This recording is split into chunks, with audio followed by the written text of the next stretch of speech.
I don't know. I've got weird opinions on magic, though. Like, even in, like, Harry Potter, that school would be fucking insane. Every kid would be the Weasley brothers, blowing shit up and setting crap on fire and making doors moan in, like, pleasurable noises every time you open a door, and it's just like, oh. That is exactly what I would do. Yeah, like, oh.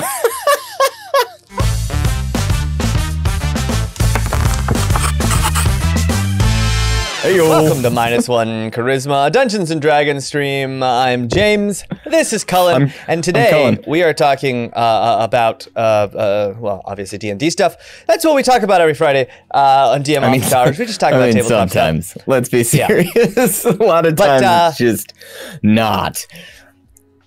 Today, okay. What is it? What's today? Because you sprung this on me. We're talking about 3 things that players do that I hate. And this might be my top 3. I said top 3, but everyone knows that clickbait, you have to use abrasive, aggressive language, right? Like, you can't just say 3 things that I find mildly obnoxious. Mildly obnoxious every once in a while. Yeah. So, fair. God, I hate that clickbait works. Like. Yeah, like the fact that like YouTube videos actually do better when it's just like a reaction face, like, and some like asinine title. But I even click on them. I click on them, James. No, I mean I hate them, and I click on them. I every once in a while I'll catch myself. I'll see one, and I'll be like, oh. No. You've got like a list or a number, like top 10 items you're like powerful magic items that are cheap, or top 10 magic items. Like, there's so many D&D lists that I'm like, I hate them. I hate it all. And then I just find myself disagreeing and getting mad or something, you know. and there's no one to yell at. Yeah, they're like, the strongest class is ranked in 5e, and I'm like, I'll be the judge of that. You're just sweating going through it, being like, better be paladin, better be paladin, better be paladin, better be paladin. Paladin usually makes it to like number 2. What's number 1? I mean, the wizard. The wizard's just number 1. Yeah, but not like a level 3 wizard though. I mean, it's like with cantrips, that would depend on what level. I don't know, man. I went back. I'm actually playing Baldur's Gate 1, which is the 2nd edition. What was that originally on? Or wait, PC. Yeah, right. Yeah. When? 95? Let me see. Oh, dear reader. Jeez. Baldur's Gate came out in 98. Like, I remember having that CD in like a big stack of CDs that I feel like came from Microsoft. Maybe. Yeah, it was 5 CDs. It was like a big sleeve of them. Yeah. Wow. And he was like the old THACO rules, which are like, your armor is a 2, which gives a negative to your armor class, and the lower your armor class is, the better, because of the hits and stuff. Oh man, it was, but nonetheless, 6 gigabyte one install? of the things I love about back then. Was it 6? Because those discs could only have 700 meg. You know, 780 megs or something like that, right? The enhanced edition is 6 gigs. Oh, so okay. on 5 discs, it was probably like 2 or 3 gigs back then. I didn't know if like the enhanced edition was an inside joke that you like had or something, where you were talking about it, and you know, it's like everyone has like a big old like dong out, like it's been modded, you know. Which I don't know. I didn't ask them to do it. It was the only thing I could buy. Okay, but what's the point? You've been playing the game. My point is, I have a wizard. The wizard's only spell, the only spells that I give this wizard is identify, because there's 1,000 unidentified items and you have to pay 100 gold each time you want to identify. Oh wow. That's the only spell she has, and I constantly have to rest to get her spells back. She gets 4 HP per level, like just a straight 4. Wow. Which is tough. And she can't use a bow, so she has to use a sling and bullets, which is just like and it's awful. But I have this whole character who's just there to like identify, and it's a wonderful, beautiful like thing. I don't know. That's really funny. Hey Mel, you want to jump in the cup? Get a green screen. You can jump in the cup. You can be in the cup. No one's in the cup. It's so weird. It feels so empty down there. It does feel empty. Oh. Can we blame Melissa for that? I mean, we can blame Bobby. He's not here. Oh, wow. That's too easy, though. All right. We blame Melissa. Yeah. Pee in the cup. Oh. Okay. Well, here, we'll take her off the wall. Wait, I gotta actually turn the stream on. Oh, I can't reach over there, can I? As far as I can go. I'll get it. As far as I can go. It's so stupid. Okay, so what? But it's really fun. I think what I love about it is there's just the classes have so much. I don't know flavor. why, but I thought you were going to say like the racism or something like that. But then like say something complimentary. It was like, just feels very visceral, you know, really get you riled up about how racist these people are. No, it's just the game is visceral. The game is very visceral. Yeah. Is this the one you were saying that like I would enjoy? Because like you just keep dying. I walk 2 steps and there's like, oh, there's a like one of the start, like you walk up and you're like, oh, there's this guy. And he's like, hey, who the fuck are you? Get the fuck away from me. And you're like, what the hell? Fuck you, old man. And he's like, I'm a very powerful wizard. Don't fuck with me. And you're like, I'll fuck with whoever I want. And then he immediately just like, boom, you're dead. Boom, you're dead. I was like, oh. Dude, that's a thing. That's a thing no one really, like, it's a point you can't make in, like, D&D, but would be, like, a very... If the worlds we create in 5e existed, like, you would have to be so cautious because that exact exchange could happen, right? Mm-hmm. It could be like, there could just be this disheveled man, you know, and you're like, get the fuck out of my way. And he's like, don't fuck with me. I'm a big old powerful wizard. And you're like, yeah, sure you're old man. Now move. And he's like, just calls down a meteor from the sky. Like, you know, like... You've just killed your whole town. You just killed the whole town. You did this. You did this. I'm like, I didn't do that. Wait, am I alive? Wow, I survived. Protagonist. Yeah, that's how strong he is. He just protects you, so you can live in the fallout. Yeah. Oh, maybe that's how you could do it. Oh shit, that's how you could kind of do it in 5e game to like show your players, you know, like that without killing them. You just kill the whole fucking town, and there's just like a force field around you and the guy, and he's like, "See what you did." Oh shit, I was gonna go to the blacksmith. And he just starts walking away. That's like the start of the campaign, right? That's the whole campaign. Yeah, exactly. You're just after this dude. That fucking guy. God. Killed everyone. And every time you catch up to him, he's just like, I'm so powerful. Stop chasing me. Stop fucking chasing. Oh, do it again. I'll fucking do it again. You trying to front, bro? Trying to front? Wow, your language is so modern. Your players resort to like sneaking up on him in disguise and stuff just to like try and get the jump on him. And every time he just fucking kills the whole town. Thou attempting to front, bro? Bruh. Oh God, that would be really funny. I could see everyone at the table just being like, what? Like, yeah. Town's just fucking destroyed. You're standing on one of those like Looney Tunes pillars of earth, and everything around it is just gone. Yeah, I got the bundle, I'm down. Jamie, for 1 and 2, so I'll have to play them. I don't remember 1. All I remember about number 1 was that I wanted to play a paladin when I was a kid, and I got these when I was very young. I wanted to play a paladin, and I did one bad thing, and I lost all of my powers, but I already saved over the game. That's the other thing. Paladin, lawful good. You do one bad thing, you lose all of your powers forever. You're excommunicated, done. You're just a dude with a sword now. Good. Fuck him. Yeah. Fuck him. There need to be consequences. Dude, harsh consequences. That game teaches you consequences.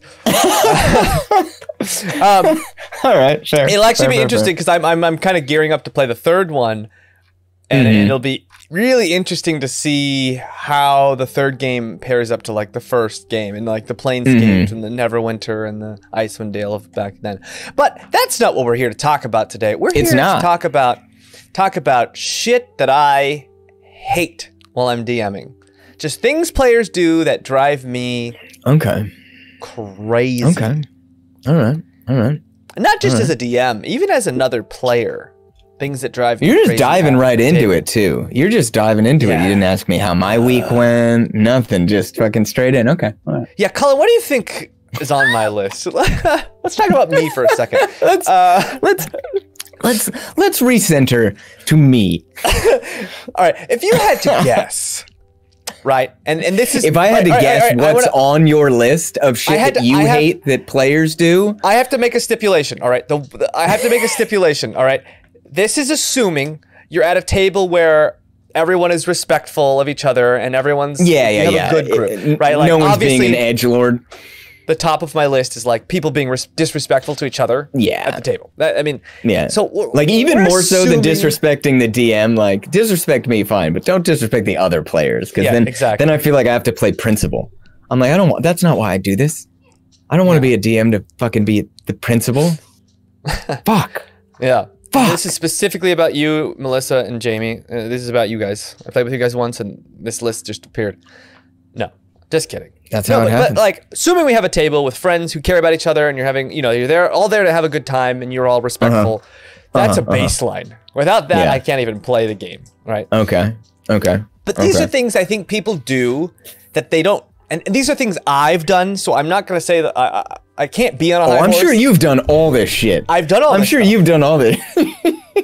So like, all right, Colin, I'm going to give it over to you. What do you think is on my list? What do I think's on your, are these are like all-time things, or is this like just like, are these more pet peeves, or is this shit that like fucking drives you mad and it is potentially game-breaking in your mind?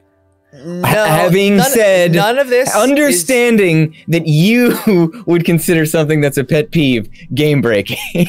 Nothing. None of this has to do with mechanics. Okay.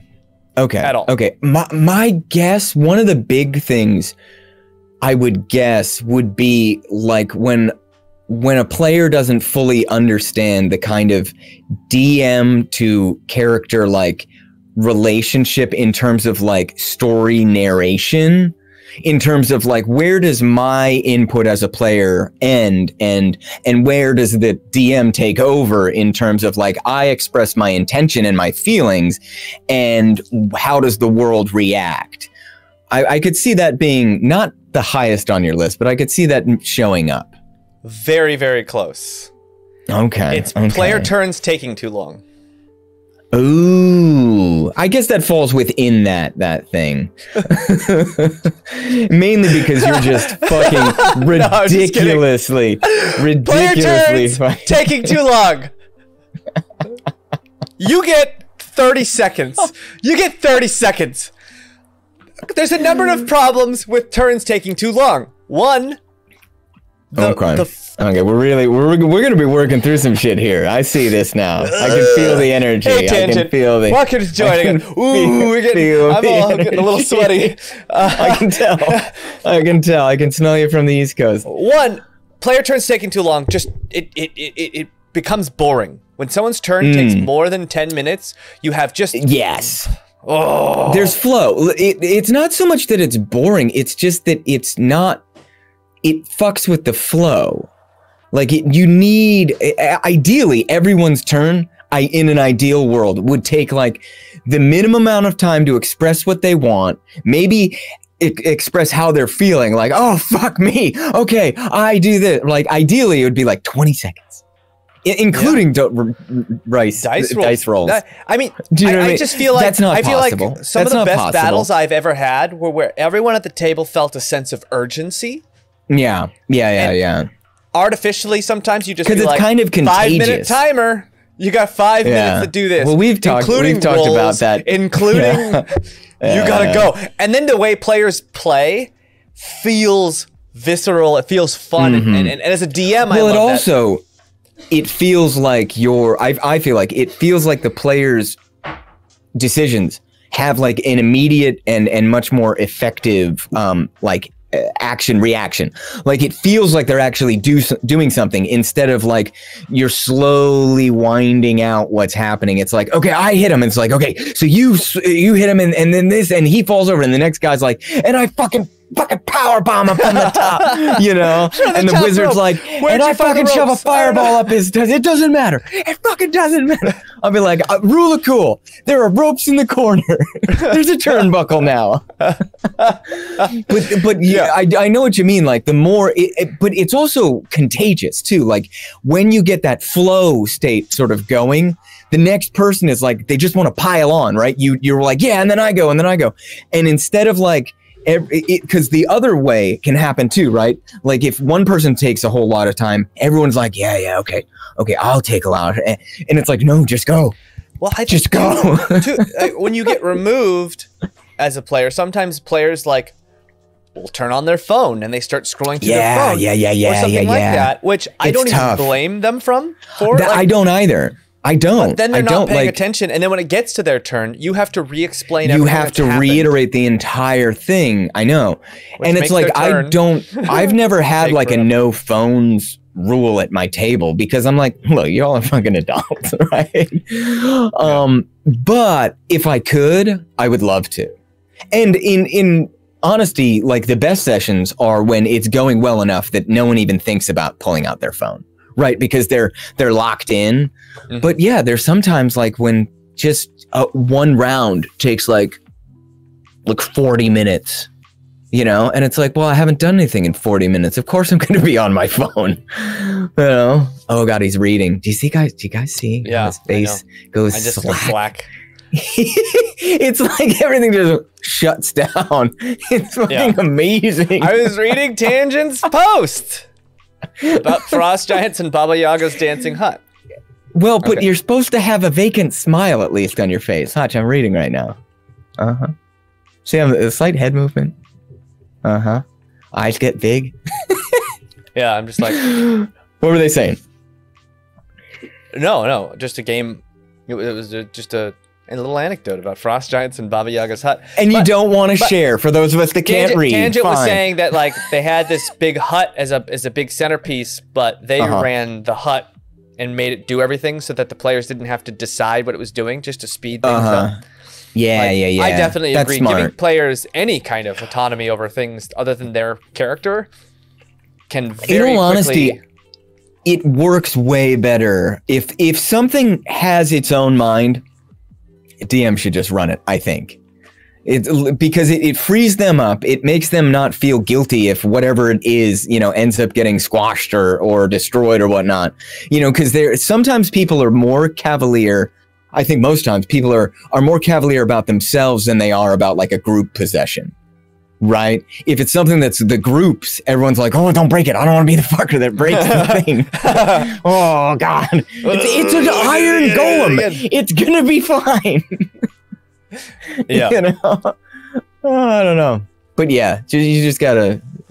and as a DM, you just start narrating it. You don't even give him the chance. You just start saying, yeah, and then the thing starts doing it's just stomping on people. I wanted to. Oh, it's too bad. It's too bad. What are you doing? Yeah. That's my favorite, is just interrupt people with, what are you doing? Yeah. What are you doing? Gotta go.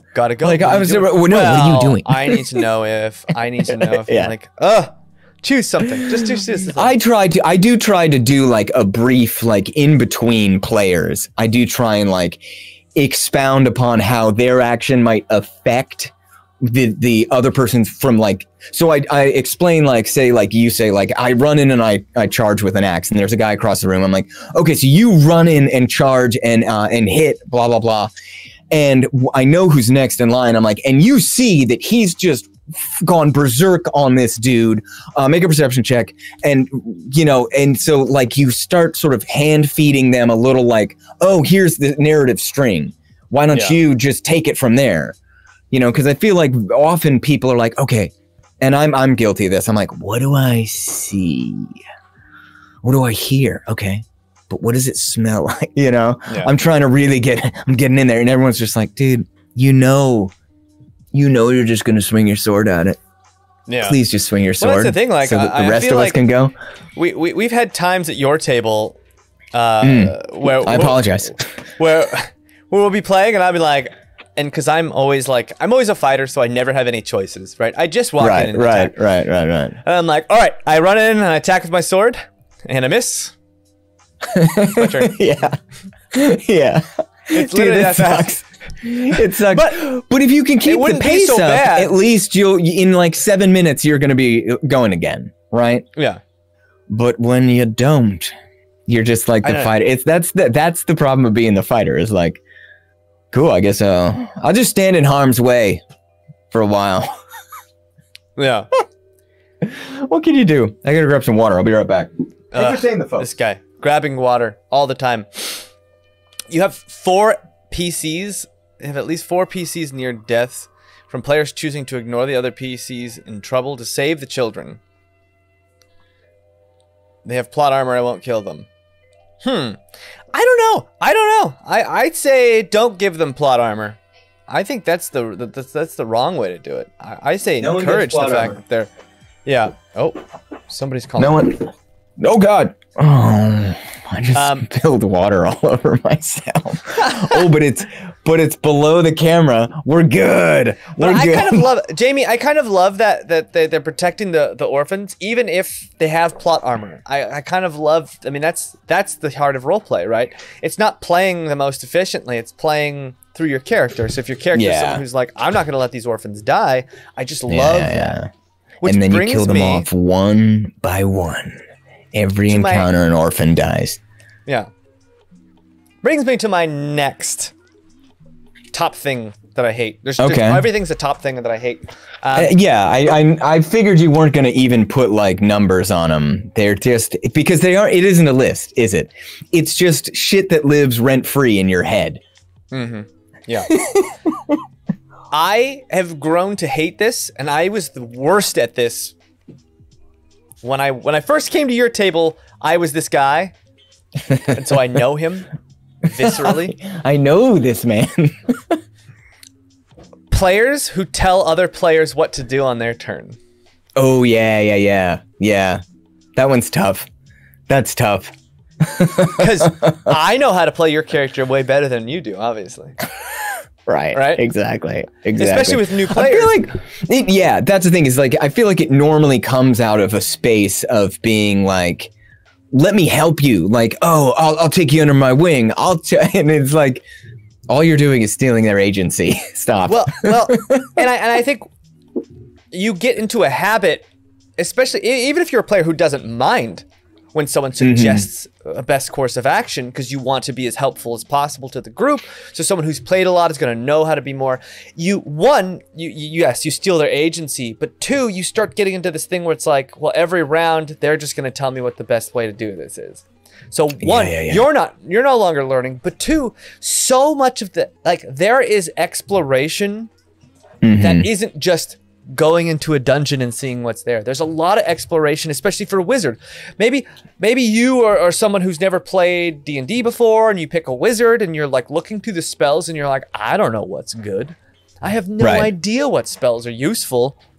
There's so much exploration in being like, all right, I took this spell, I'm gonna try it out. And you're just like, oh, that is not at all what I thought it was or thought it did, but I skimmed the definition of that one. I'm not gonna lie, skimmed that one. It sounded cool. Sounded cooler. Okay, yeah. I'm like, it's just like a deadly laser ball that emits lasers, right? It's a disco ball filled with lasers, and you're like, it's not. No. Yeah. But they do look like they're vibing, so that's kind of cool. Good job. Next. Yeah. I tend to be, I think, very forgiving in that sort of sense when like someone is just like, I did not know what that meant. I'm like, oh, that's fine. Like, especially for like a wizard, I'm like, if you took the time to learn the shit, like, I feel like you would know. So I usually give someone in game, right? If like their wizarding person, their character had like spent the fucking hours and hours to be like, okay, a little bit of this, a little bit of that, poof. I'm like, you know what your things do. Next time, just ask before you fucking choose spells, you goober. Yeah. Yeah. James is like, no one gets a pass. The spell is the spell, and the dancing lights live. It's a call though, because if it's not like the most dramatic moment and it can be funny as shit, I'm like, yeah, that happened. Yeah, the boss stands around and as the lights swirl around. Yeah, like looking like sort of perplexed, like what the, like swats at them. Stab. Fucking. Oh god! Oh, all I did was make a lighter in here. Oh, why did you do that? You're so villainous. You're so evil. All I did was make it easier for you to see my vital spots. Yeah. Oh no. I think that one way that a DM can help new players, especially when they don't know what to do, is like you can give them 3 different options. Like you can either do this, or this. These are 3 options. And I usually end that with or anything you want to do. Like if I've sparked some kind of that's what's fun though. Like leading someone through their first few sessions is always a good time because I feel like a lot of people jump in with both feet. Like I feel like more often I get someone who's like, wait a second, I get to be this person, and then they're like, fuck you, you fucking con, I'm gonna come at you, and I come in and you know, and I'm like, okay, we're gonna reel this in, we're gonna right, versus someone who's just sort of like, I guess I swing, I shoot. I feel like there's an energy to someone who's like, I can do anything, that's kind of infectious and fun. Yeah, like, is there a big pile of shit somewhere on the ground? I want to pick it up and throw it at him. That you lose. Yeah, yeah. Your first couple times you play D&D or Tanny Tabletop, you have that innocence that you're just like, ooh, okay. Anything? Wow, he said anything. I know. I have a friend who's just like, I want to be a fire-breathing panda, to be a jerk, and I was like, well, there's a panda race, and there's a spell called Dragon's Breath. That you can breathe. You can have a panda that breathes fire. And he immediately was like, well, I want the panda to be able to fly too. And I'm like, there's a spell called flight. That panda can fly. He's just like, no, I want to choose the thing that I'm not allowed to do. And I'm like, there are no limits. There are no limits except for the ones that I make after I've already reeled you in. Well, yeah. Once you get to the table, then you reveal like. Okay. What else? Do you hate? What else lives rent-free in your head? The number one thing, and I've been thinking about this a lot, and this is something that... Oh, this is a number one. You numbered it. You did. You went full... I have a list. Whole hog. Yeah. All right. But they're not just bullets. That makes a game worse. That I think that it's a very natural human thing to do. Is this just a whole setup to say, like, my name as like the worst one? I will applaud you. Playing with Cullen. Yeah. The worst. No. Like fucking hour and a half into this, he's like, and the number one. And the number one thing, and this really pertains to RP heavy games. I think if you're a crowd that doesn't role play, then this doesn't really pertain to you. If you're more of like a battle simulator kind of thing. The number one thing I think I hate that players do is they justify their actions. I feel like players like really explaining why. Yeah. Justify their actions. I'm like, just do your thing. It doesn't help. Host of problems with this. Right. One, it steals any role-playing opportunity another player could have with you. Right. 2, like the whole point after the battle, when you're sitting around the fire, is to be like, why the fuck did you just pick up that giant piece of horse shit and throw it at him? You know it wouldn't hurt him. Like, I just, there's like that. That's the whole point. The whole point is you don't know what's going on in someone else's head when they're doing something, right? Like it's the rare occurrence that someone screams like, I'm gonna do this, so you do that. That would at least make like a little bit of sense. But it's like, well, I can see that this and that. And I'm like, we don't need this, Bill. Nye. the explanation guy. No. I don't know. I lost it halfway through. I was like, where's he going? Where's he going? Where's it go? Where's it go? No, like, but you know what I mean? like, That's what it feels like, though. It feels like a Mr. Wizard moment. I'm like, just do a thing. I feel like it's people who want to play like are sillier or outlandish characters will do this. They'll be like, you know, like, oh, like, and it becomes almost a justification for anything, right? Yeah. Yeah, it doesn't even have to be in battle. And then all of a sudden you're like, I'm going to swipe this gold piece on the table that was supposed to be a tip. I was an orphan when I grew up. I was an orphan when I grew up, so this is why I'm doing it. And then you're like, okay, it's a much more powerful statement to be like, I just swiped the gold piece from the table. Let's see if I'm successful. And then you either deal with the fallout or whatever. And then that's a moment that you and your party can have later on. But it's like, I feel like we as human beings feel like we need to be understood. Like, well, that's the whole point. That's the whole reason we're playing together at a table, right? It's to be like, let's go through some shit, and then I can explain how I was feeling during it, and you can explain how you were feeling. What do you got? You got a dog there? I got a little dog, and he's just like trying to jump up on my lap. Come here. But I mean, that's the whole thing. Like, the whole point is connection, right? Like, the thing that I love about D&D, especially when I have, oh my God, look at that face. Look at that fucking face. Say hi. Oh, it's just delightful. He wants to go so bad. Yeah, it's like, I don't like. How old is Falcor? Falcor is 5 months. Yeah, you can tell. As soon as I saw Falcor's belly, I was like, yeah, that is a young pupper. Oh my God, he's just giving me all these little eyes. Oh, that's it. I don't think you've ever actually held, at least not recently, held him up. I always know that you're like, oh, hey, I'll be right back. I gotta go too. Oh shit, the dog's shitting. Oh, man. He's just like staring at me. He does that thing where his head's down and his eyes just kind of. I think he does pee pads because they're on like the 50th floor, right? Yeah. He doesn't. Yeah. He doesn't have to go out per se. No, he just wants me to throw things. He's the worst. He is the worst at fetch because you throw something for him, he grabs it, and then he'll bolt into a different area of the house and then drop it, and then be like, "Come play with me." And you're like, "No, bring it here." He doesn't get it yet. That's okay. Yeah, that's okay. And then he'll bring it to you eventually, and then you go to try and throw it, and he'll grab it in his mouth and run off with it. And you're like, yeah. Okay. That's how dogs play with one another. That means he thinks you're just a dog.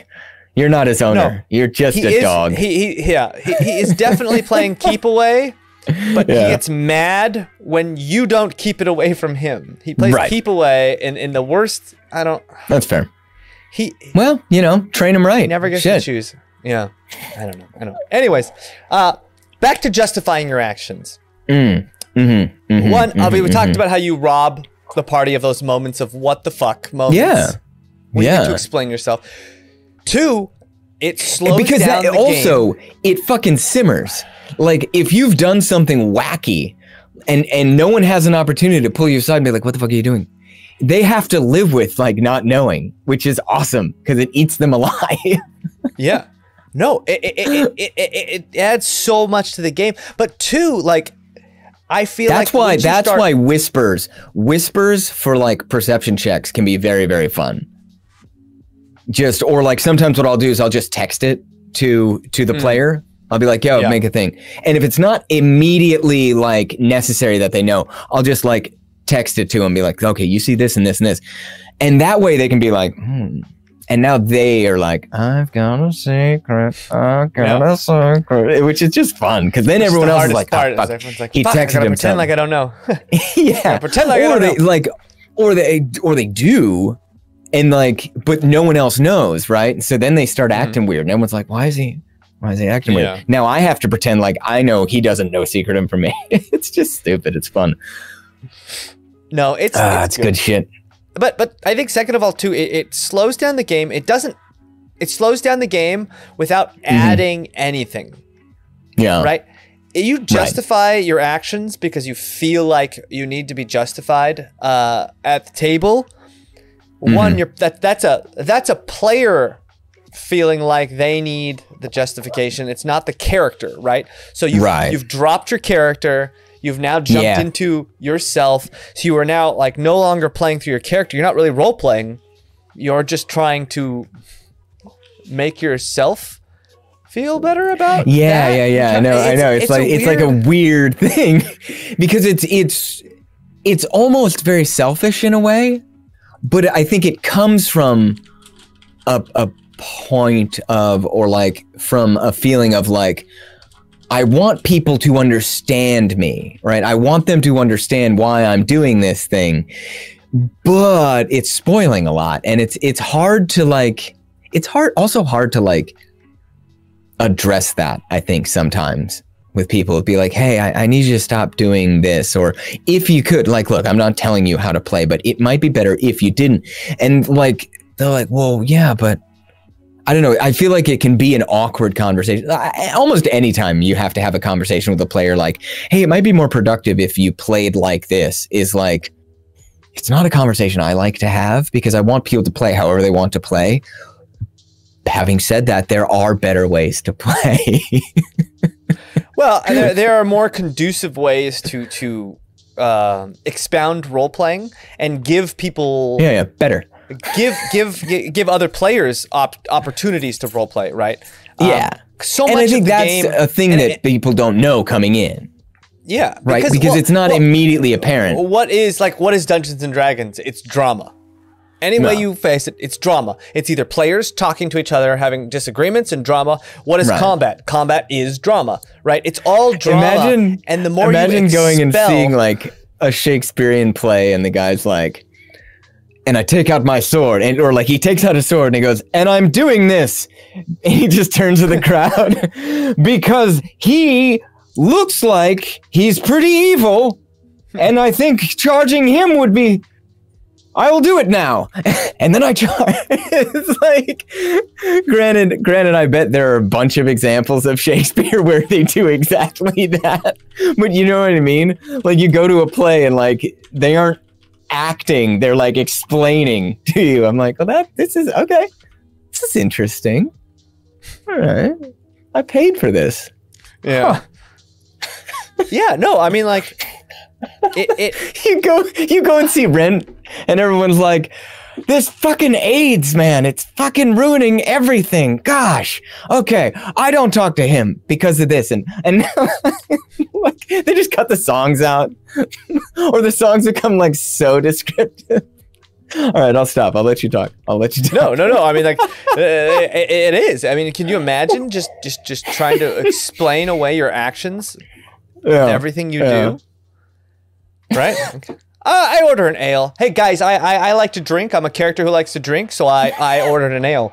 And I'm gonna drink it all in one gulp. Guys, I have a high alcohol tolerance, so this probably won't be, so I'm thinking that I can probably have quaffing. 3 or 4 more. Yeah. But so it's just like, you know, like so many times we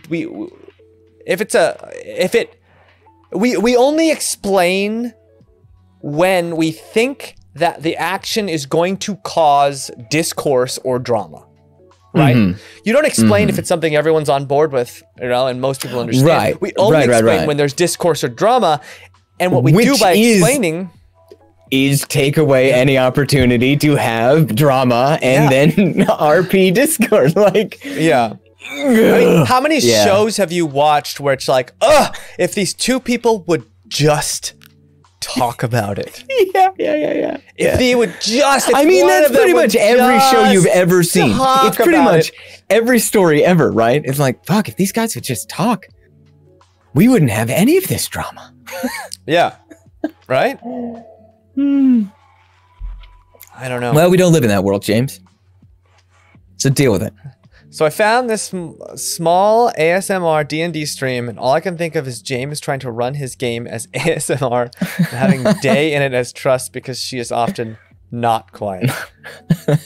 Wow. Could you imagine? And that would be the weirdest experience. Like, everybody's just like Crinkle talking. It's like, and then the comment falls out of the sky and just absolutely crushes the entire town. And the old man looks at you and he says, "You did this." you. And the reason the old man said that is because when he was a kid, you know, he had a hard childhood. So the reason he's doing this to the guy is to teach him a lesson. Because he knows that you touch yourself. He knows that. All right, we're making them uncomfortable. I think you're making us all uncomfortable. Please stop.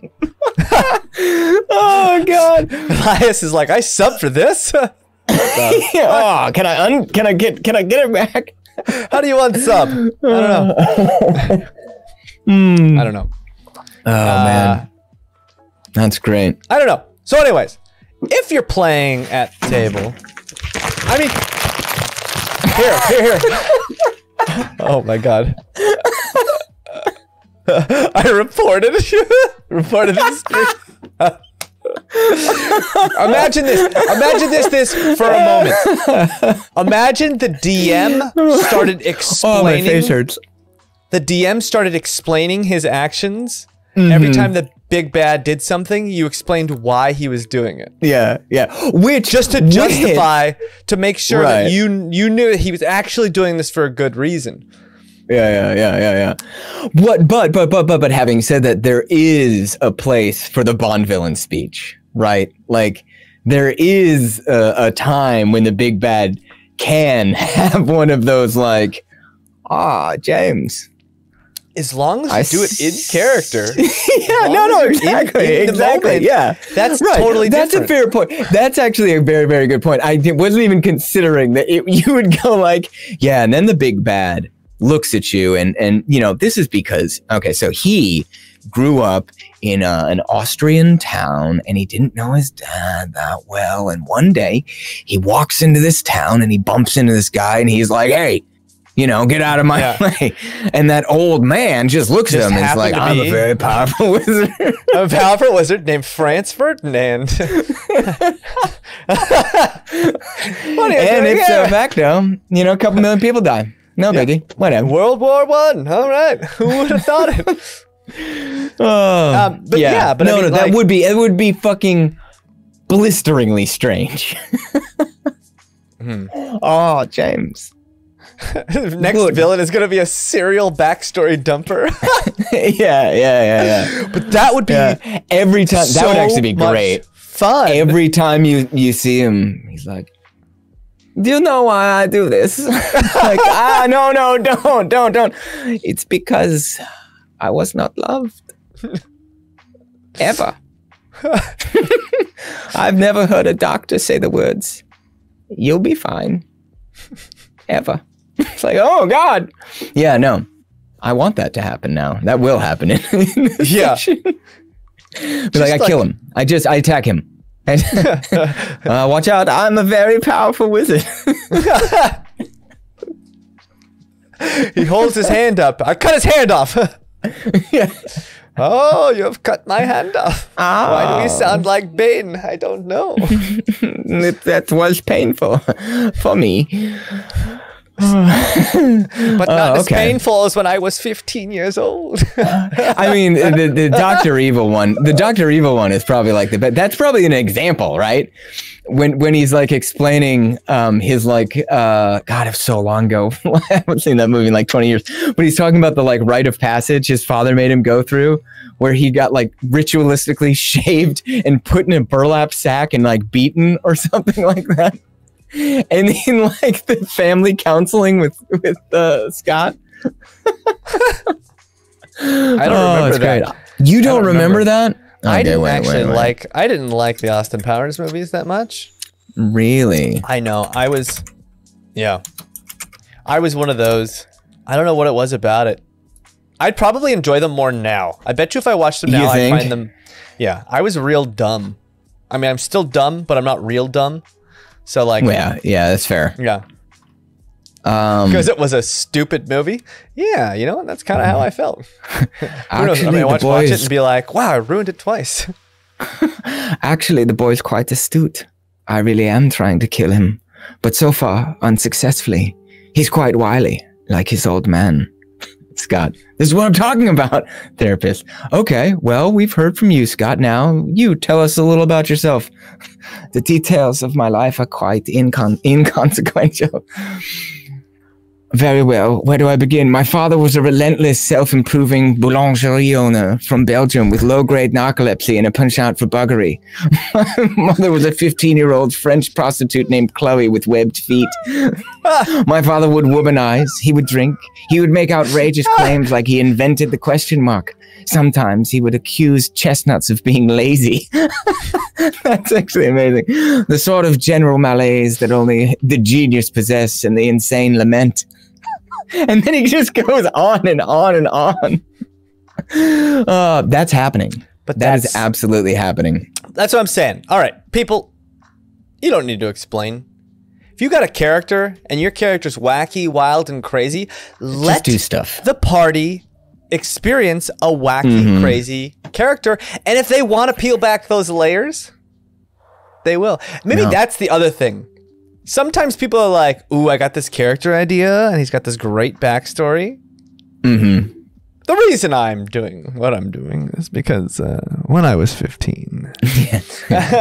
They just can't wait to explain their backstory. Yeah. Well, that's tough. That's tough. My light just changed. It went to 100%. Oh my God.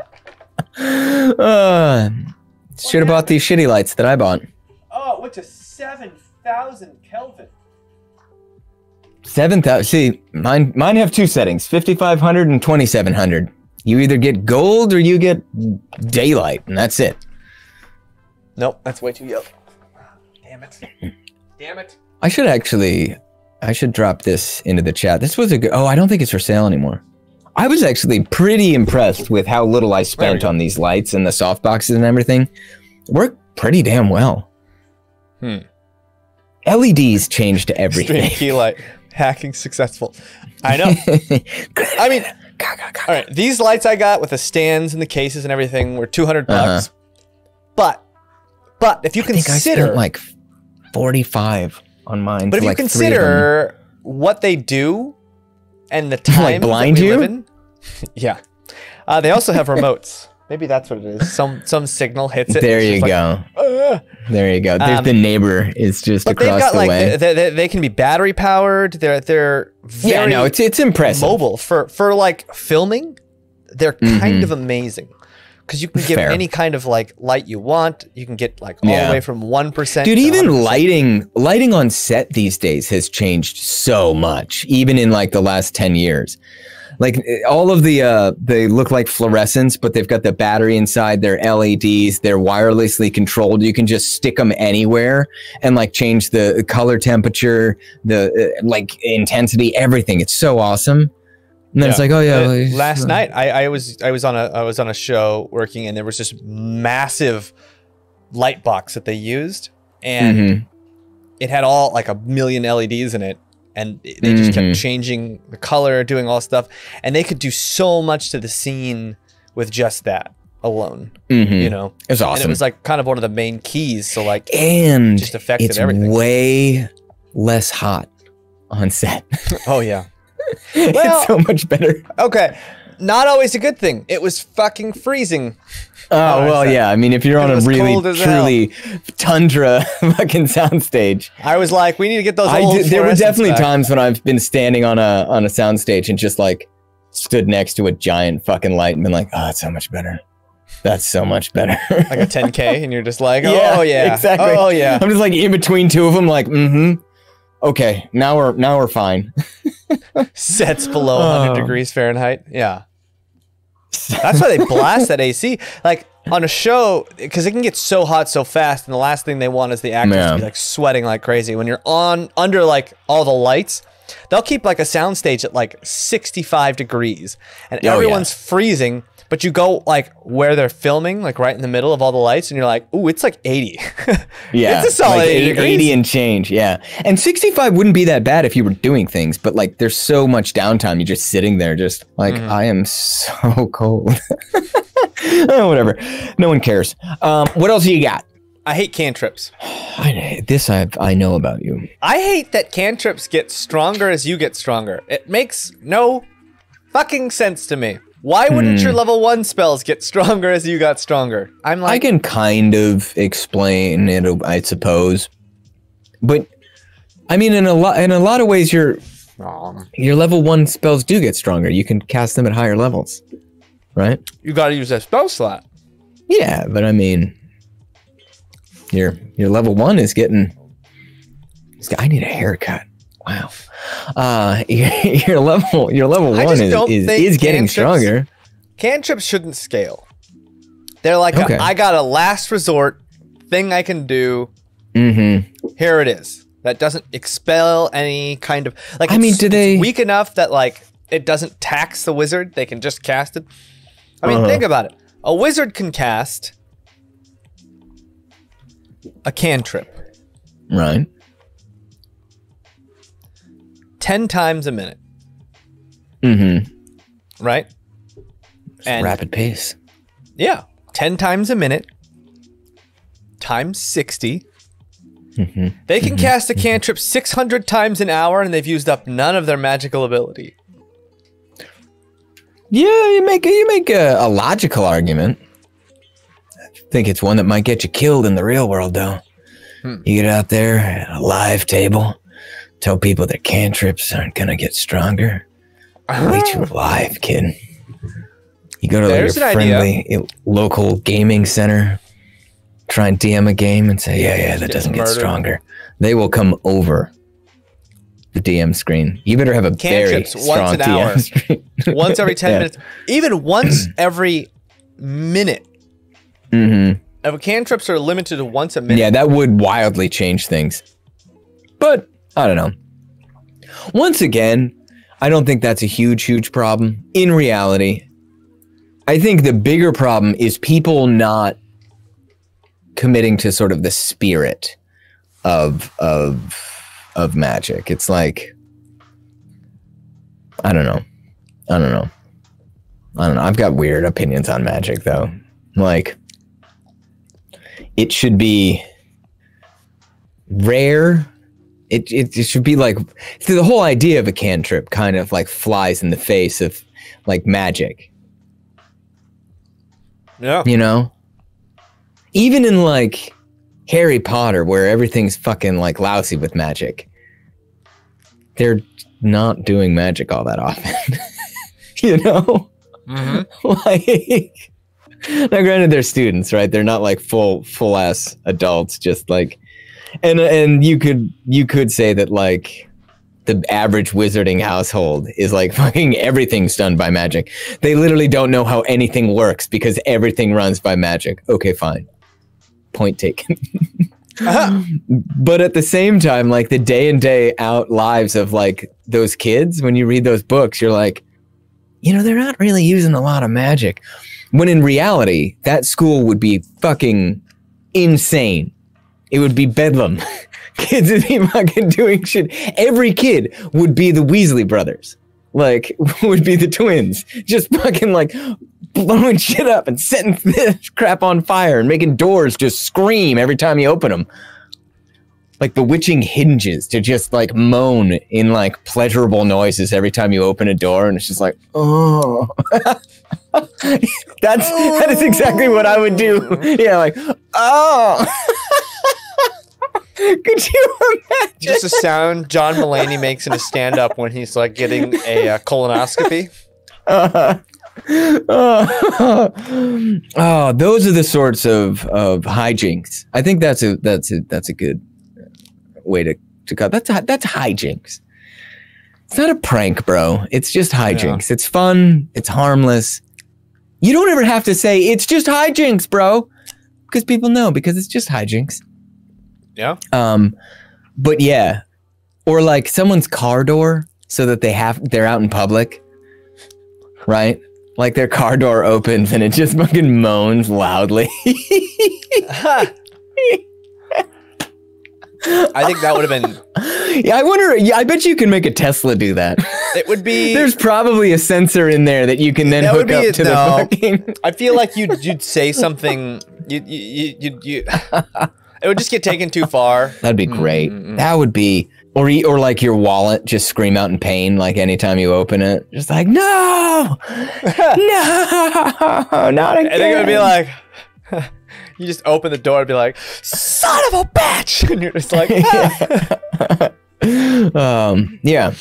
Anyways, I think the larger point I was trying to make was like, it came back to cantrips. It's like, I mean, I don't know. It would be that you'd be using them all the time for everything. If you could fly, like think about it. Superman does not walk anywhere, not to the fridge. Yeah.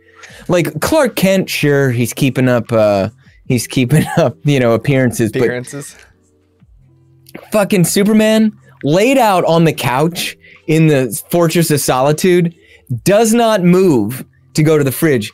Fucker just starts levitating up off the couch, goes over, still totally horizontal, grabs some food, you know?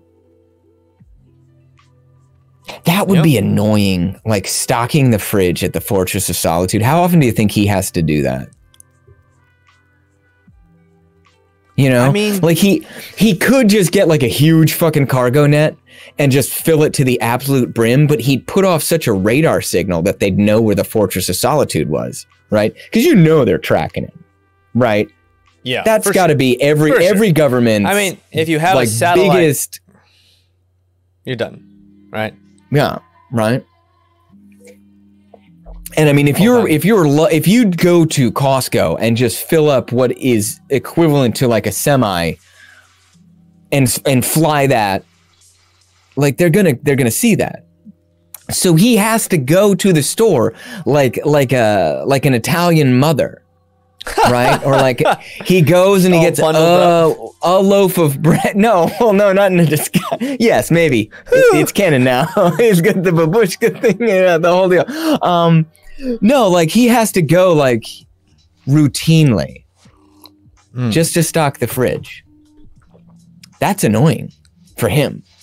Do you think he resents people for that? You know, like he's up there. Why do you think he really is that far away? He eats out a lot. I mean, he doesn't have to store anything, and he can just fly over somewhere, get like a bowl of chili. I guess it depends on how fast he is, right? I mean, it depends on the comic, but there's times where... But he can fly so fast around the Earth that it turns back time. Shut up. Shut up. Shut up. Pretty fast. I mean... I think everything kind of breaks down. Yeah, at that point. I mean, there was a comic where he shot a mini version of himself with all the same powers out of his hand to do things he didn't want to do. Really? Oh, so that's who's doing the shopping. He's just got DoorDash, but it's him. Okay. Yeah. All right. So like, let's be real, right? Like, I just think he would resent it at a certain point. Like Superman killing us all is an eventuality. It's not a possibility. It's an eventuality. Like, he's gonna go at some point, right? Like, it's gonna happen. And I mean, in some comics, it has happened, but like, even just mundane Superman, nothing bad happens to him. He's got to go to fucking the grocery store like 5 times a week. And this is just like, I'm assuming he eats like a normal person and not like a Superman, right? Okay. He's got, it's gonna go bad up there is what I'm saying. He's got to stock that fridge. It's really cold. Yes, but no, he just has a bunch of frozen food. He can just Costco a crate of like bagel He would bites. literally, he would literally have to have an anti-refrigerator. For like we have the fridge that we put the stuff we need to preserve in, and then we have the pantry. His pantry is just a large, very not hot oven. He probably just has like Hot Pockets. Right? He just warms up with his eyes. And he has I mean, he's got a laser. Oh, right, but what I'm saying, like the giant crate. Like, he didn't bring a giant crate up there. He can't. It's too big of a radar signature. They'll know exactly where he lives. That's if the radar can track things that go faster than the speed of light. I mean, it doesn't go faster than the speed of light. Technically, when he gets that, he moves faster than the speed of light. So by the time he gets there, do you know what that would do? Do you know what that would do to a Hot Pocket? Literally, it would be cooked by then. No one knows what that would do to a Hot Pocket. That's the point. We don't know. Oh, he man, can fly so fast seriously. that he would see himself going to get the crate of Hot Pockets if he could see far enough. Oh, God. He can see that far. I don't know. I just think it's annoying. He would never walk anywhere, and someday he's going to kill us all. Even if he melted the Hot Pocket, it still has this cold center. Oh, yeah. Yeah. Yeah. That's a fact. For sure. I would just use my laser vision, and I would just blow the center out and heat it by just burning away the middle. Problem solved. Right? I guess that's why I'm not a Superman, though. Yeah. Just an average guy. These are the big questions. This is I know, I'm thinking about it. I'm thinking deeply about it. He wouldn't walk anywhere, though, is the point. Nowhere. Yeah, no. When At least he not didn't in his have apartment. to. He would just be floating around. Yeah. Everywhere. No. Like. Yeah. Yeah, no. No. Yep. Okay. All right. Well, what else you got? You got anything? Can you top fucking angry ass Superman killing us all because he's had to deal with one too many self-checkout registers? All right. Another thing that drives me crazy. This is a pet peeve of mine. I have a glass. We've descended into pet peeves. Table. And I've had people bring metal dice and roll them on my glass dining room table. Really? That's annoying. If you buy metal dice, everybody, if you buy metal dice, they look great. They don't leave your house. They're awesome. Unless you've got a tray. That's just the tray. Rules. There are some really thin trays that I've seen leave like divots. No, I mean like a serious piece of machinery to put this thing in. Yeah. Yeah. Get a tray. Or don't leave the house with them. Yeah. Yeah. Metal dice, honestly, kind of suck. Like, I have 3+ sets, and I love them, but they kind of suck. They dent everything you fucking roll them in. They roll about a quarter of a normal die, so you have to really fucking huck it, right? It's a terrible solution. And you have that wooden roll tower, which it probably will start degrading it, like denting it. Right? Oh yeah. Yeah. Well, that one was super shitty too. It's foam. It's foam core. It's foam core, like the slats. So they would go down and you can look in there. There's hundreds of little holes where it's just like pink, pink, pink, pink, pink, pink, pink, pink. It's rough. Yeah, it's hard. There you go. That's on my hate list. Is metal dice. Glass table. You know what would be really, this just popped into my head, just intrusive thought. You know what would be a really, really satisfying feeling? Someone throwing a D20 to you and you hitting it with an aluminum baseball bat, just as far as you can hit it. The sound it would make. And then you'd have to go and see what you rolled. It would probably explode. No, it's an aluminum baseball bat. All right. It's going to deform. Only one way to find out. I guess. If it's not a metal die. If it's a metal die, it'll still probably mess it up, but... Oh, yeah. Yeah, it's going to fuck it up. Okay. Well... You don't want to do that? You're on a this is the difference between right now, aren't you? This is the difference between you and me. I'm out here trying to live my dreams, all right? I mean, you want to do these things, and I'm just like, that's a fun thought experiment. And then I leave it there. You need to start a YouTube channel because you're the kind of guy who just does things. you take things that you know how no unsafe one asks for, and you that's what would be the title of the channel. Like, no one asked for this. That's actually pretty good. God, could channel you idea. imagine how scared you would be as the fucking pitcher? Like Little you would bullets have to coming back be, at yeah, you'd have to be behind like 2 inches of plywood. Easy. I wouldn't do it with less than like at least 3/4 inches of plywood. Oof. Yeah. Right? D4s. Could you not even know a D20, a metal D20? That would be Yeah. horrifying. It would probably, you'd have to I have wonder like a how welding much mask. wood you could get it to go through. Yeah. How did he die? Well, his friend hit a metal D20 through his throat. Ugh. God.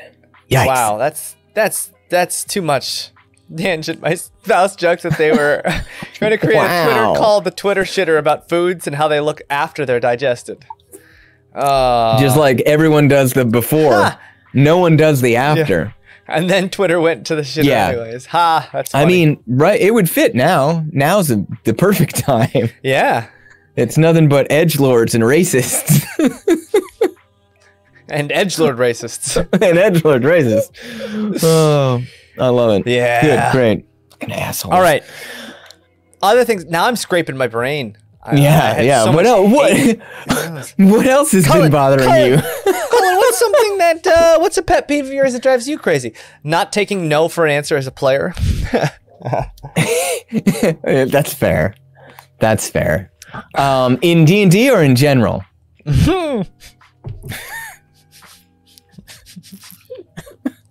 D&D. We'll try D&D. We'll try D&D. Yeah, let's stay in D&D because. Oh no, not taking no for an answer. I meant pet peeves. Oh, you horrible man. You horrible man. I see what you're up to. No. No, I meant like if you're DMing. No. And you creatively explain to somebody like, oh, you can't do this right now, and then they're like, I'm going to do it. You're gonna get me kicked off the internet. We'll be on Twitter in no time. I'm gonna be on. Twitter's gonna be my last bastion of the internet that I'm allowed on. You look at your phone. You're like, how did I get $50 million worth of stock in Twitter? Least you just say favorite terrible spell shit and why? Ooh, there's a good one. I hate all spells. Goodberry. What? Colin hates Goodberry. Overpowered. What fucking bothers me? I think, like people not, I think you are right when people are like, I'm not trying to be like an asshole or I'm not trying to play God as a DM, but I am trying to set out like a set of rules and a set of bounds, you know? And so it's like, if I say no, it's probably for a good reason. Like I'll usually ask, I'm like, what do you guys think is fair? Does this sound reasonable? But if I usually have like just a straight up no. Yeah. He'll just fucking complain for hours if we don't say yeah. It's just gonna do it. No, but like if I have like a real firm reason, it's usually or a real firm opinion, it's usually because it's based in like a mechanic I'm either considering or, you know, the overall balance. But it doesn't feel fun. I got to burp 1 sec. We're good. You robbed us. No, I'm not sharing that with you all. You got to pay. People pay good money for that on Twitter. All right. No, but so it's like that can be annoying if I'm being honest. Like someone who's like constantly kind of just not like getting they're not on the same page. They're not like trying to be sort of down with the story or the flow or the scene that you're trying to create. That can be irksome, I suppose. Mm-hmm. I mean, I don't think it really bothers me because I'm usually juggling too many things to clock it in the moment. Afterwards, then I'll be like, that didn't feel great. Yeah. That's the thing is like as a DM, I usually, after like everyone leaves and the session's over, I usually talk to my wife, and I'm like, oh God, I did a terrible job at this, at that. I'm like, I list all the things that I fucked up, and she's like, oh, I had fun. And that usually makes me feel better. But normally, like, I finish one and I'm like, oh God, I didn't do that right. I didn't do that right. So I'm already like hypersensitive. Yeah. Yeah. I mean, I don't know. Why is your something visual that's going on with your screen, and it's driving me crazy now? I can't think of anything else. No, at the very bottom of your screen, it's just there's a little clipping thing right at the bottom. Down here? Down here? Yeah. Down here? The air just turned on, so the green screen might be going like this. I can feel it. The forced air. Did you fix it? Oh, I just took you off the screen. Huh, well, that's one way to fix it, I suppose. Yeah, right? Just kick him off. Let me see if this fixes it.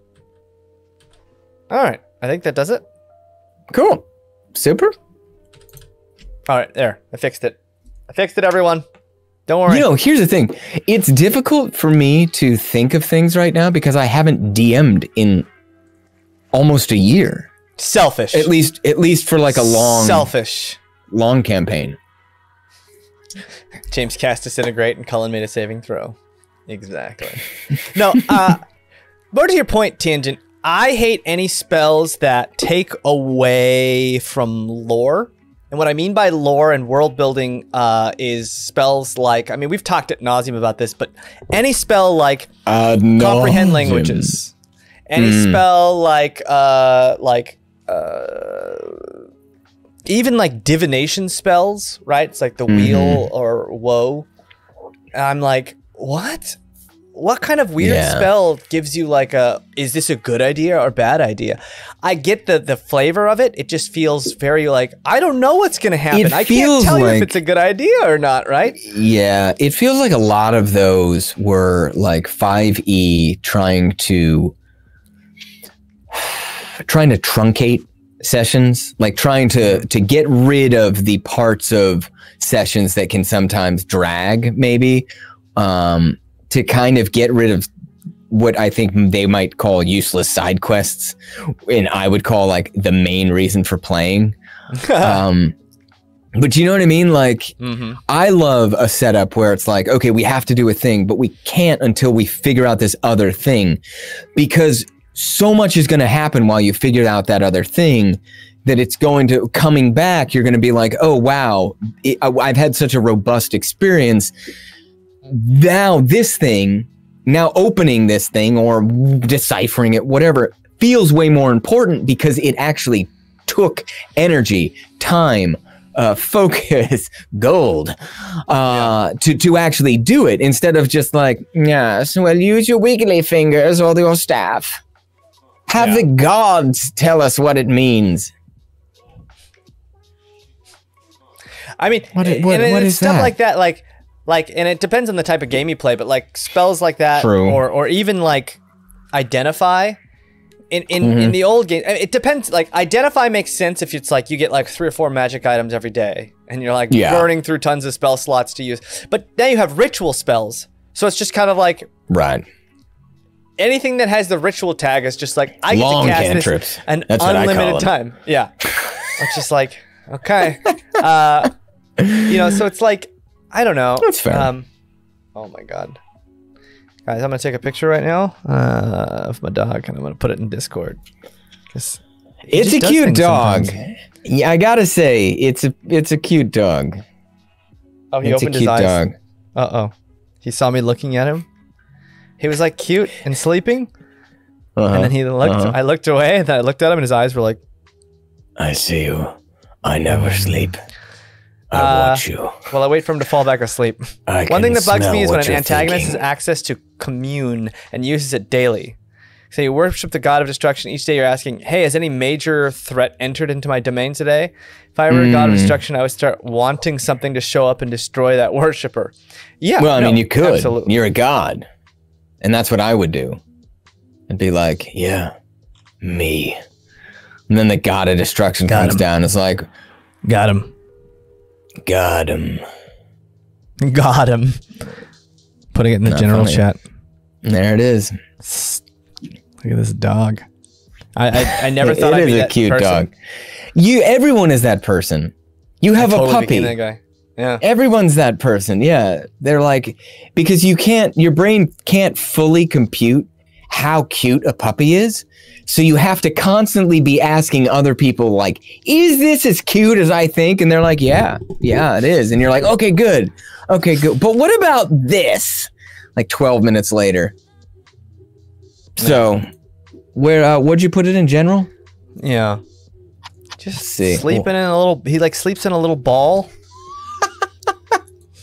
He looks, that's really funny. He looks like he's like, he has kangaroo legs. He looks like a lot of like my college roommates.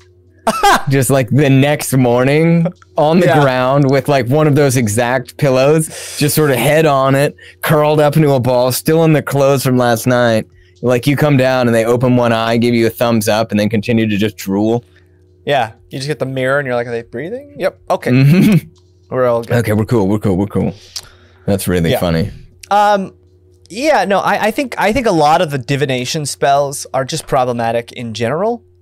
Like the spell Scry. Fun idea. Fun when the bad guy has it. Right. Fun when the players have it. Like, not I'm going to just spy. Like, it totally takes like what a rogue can do, and it's just like, yeah, I can just do that. Right. That's the thing that I hate. Then, I think any spell if you're playing an intelligent baddie that's like knows that maybe they're being scryed on, and then like does something out of character to fool them, then when it doesn't pan out and they realize they've been fooled, then they're just pissed. They're like, yeah, but the thing that I did just to do this thing. He's like, yeah, he fooled you. You're like, well, then why did I even have it? Right? It's lose-lose. I don't know. I don't know. I mean, calling the God of Destruction's answering machine. Hey, so how's it going? You know, just down here on the material plane, just this is them, and that's them. I feel like trying to be like, oh, no matter what, she's gonna see you coming, right? That's what they're trying to do, right? Because a literal god is like got a radar going. Yeah. But you gotta establish that like gods don't give a fuck. This hag is in its natural habitat. Yeah. You need nothing more than just say this area is the hag's lair. Yeah. And nothing That's one way to do it. In this place without the hag knowing about it. Yeah. The other half of that equation is just consider God every time in real life too. Gods, all right, they're just watching TV. They're bored. They're so fucking bored that they made you, right? So the more fucked up shit that happens to you, the less bored they are. So he might not be in your corner. He might be like, yeah, you're good, man, you're good. Yeah, nothing bad. This season's finale is gonna be fire. And then, you know, he drops a fucking meteor on your head for his own amusement. No. These guys don't protects like everyone you. else. And they're like, whoa, did a meteor just come down here? What did I just Yeah. And then you look up and there he's standing there, the old man. And he looks at you and he says, you did this. Yeah. And I think things like that just they break down for me. Like, I think you got to trust that the DM is telling a story, and whatever's better for the story and is more fun. I think this is like them trying to be like, that's my pet peeve. That's my thing. People not trusting that I'm actually trying to tell a story that they will enjoy, that will be fulfilling once they get through the bad stuff that happened to them constantly. Because it's like, in this setting, it's like, oh, I need to justify why my hag... I mean, that's the explaining part, right? The player should never know that the hag is casting commune every time. So it doesn't matter that you have a mechanical justification for why the hag knows you're there. To me, it doesn't matter. Like, that's just that's the mystery of being alive. Right. You know, that's why going into the place is exciting. You don't know if they know that you're there. I don't know. Also, though, this is like a thing. This is like the world, even from when we were kids, has changed so much. I'm doing the like, you know, when I make this face, I'm about to like go into like why the world is broken. But like growing up, we had like such a larger assumption of privacy, right? Like if you were in a house, your friend's house, whatever, like you weren't worried there were cameras around, right? Like you could be in your friend's yard and not be like on 6 different neighbors' cameras and shit. Do you know what I mean?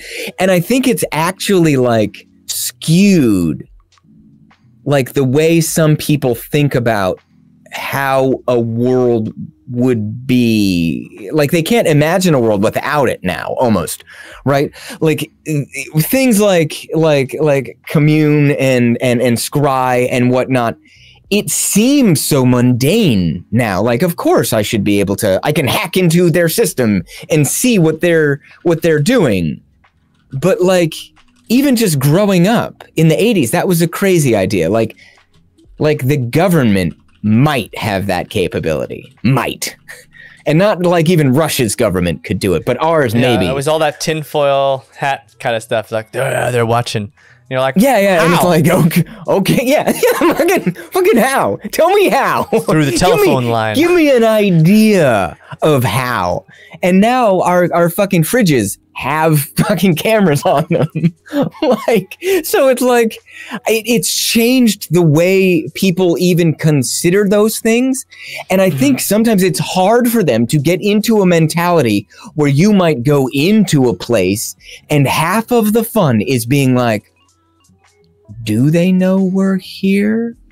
Like, because there's no fucking Nest cameras in the castle, guys. Right? Like, I mean, there might be. Might. But right. You don't know, right? And you're not going to see the Nest camera. Like, so you're going in blind. And that's the fun of being like, fuck, are we going to be okay? Are we cool? Are we cool? Are we cool? Are we cool? Are we cool? Oh, I don't know. There's only one way to find out. Get inside the fucking castle. Go. Yeah. Now. And I think too, like with the, you know, I grew up playing video games where you failed a lot. Well, that's just because you were bad. So much more. But look, think about the games like Contra, Super Contra. Yeah. Those are games where you failed 1,000,000 times and you maybe succeeded once. But that it was like, you're gonna fail a ton. And then you through an immense amount of perseverance, you may get to the end. Right? Nowadays, I feel like we don't fail nearly as much anymore in our daily lives. And I do. I do, but just in like personal, shortcomings. Yeah. So the idea of being in a situation where you are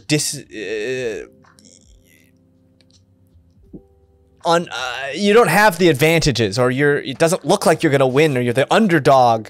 Being the underdog in like being the underdog is kind of foreign in a lot of ways. In a lot of ways, yeah. And now that I think about it, like there is, I think, some revolt from players from feeling like they're too much the underdog. Maybe that's where a lot of like some kind of like power playing comes from, of being like, and maybe it's because like every day I'm the underdog in my own life.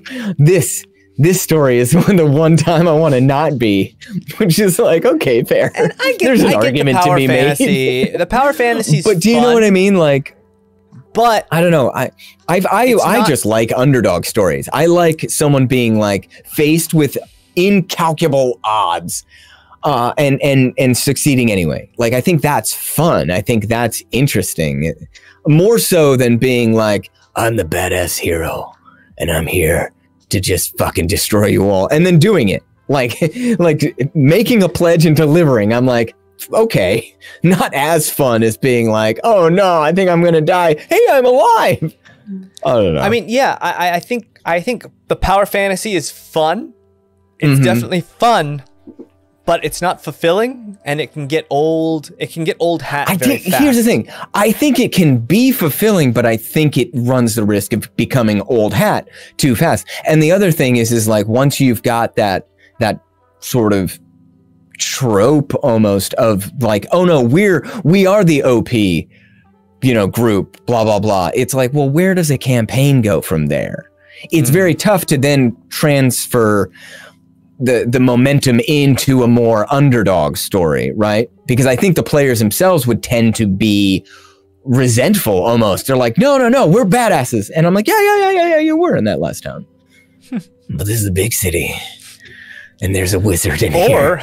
Or if they make these incredibly powerful, I mean, and that's the other thing too, right? Like if you're a DM, you could be like, okay, yeah, you want to be really powerful. You are. You're in a world now where like you're just the top dog.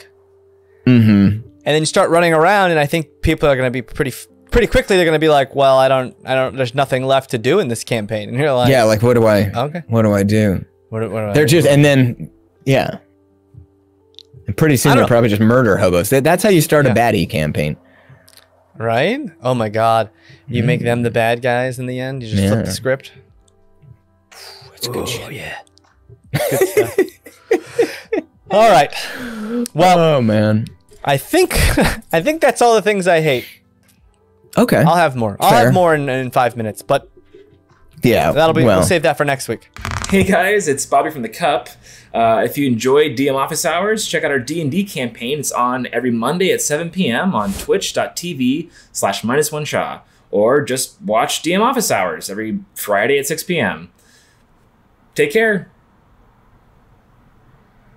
I'll just hang out here.